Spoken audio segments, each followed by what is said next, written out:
అదరగొట్టే కారం రంగు రుచి ఆచి కారం పొడి. పీపీపీ విధానంపై కొందరు దుష్ప్రచారం చేస్తున్నారన్నారు ఏపీ సీఎం చంద్రబాబు. పీపీపీ విధానం అంటే ప్రైవేటీకరణ కాదన్నారు. మెడికల్ కాలేజీలను పీపీపీ విధానంలోకి తీసుకురావాలని చూస్తుంటే కొందరు బెదిరింపులకు పాల్పడుతున్నారన్నారు సీఎం. ఈరోజు ఒక రోడ్డు వేసాం. ఈ రోడ్డు అంతా కూడా ప్రైవేటు వ్యక్తులది కాదు. ఈరోజు ఒక ఎయిర్పోర్ట్ కట్టాం. ఇది ప్రైవేటు వ్యక్తులది కాదు, వాళ్ళు మెయింటైన్ చేస్తారు. 20 ఏళ్ళు 30 ఏళ్ళు నిర్వహించి మళ్ళా ఆస్తి ప్రజల ఆస్తి కాబట్టి ప్రభుత్వానికి అప్పచెప్తారు.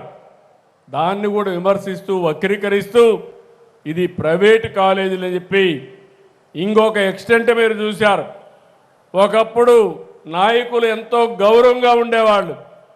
మళ్ళా నేను అధికారానికి వస్తే మీరు కాలేజీలు పెడితే నేను జైల్లో పెడతాననే పరిస్థితికి వచ్చారంటే అంటే అభివృద్ధి చేసే వాళ్ళని జైల్లో పెట్టేవాళ్ళని ప్రజలు ఏ విధంగా ఆలోచించుకోవాల్సిన అవసరం ఉంది.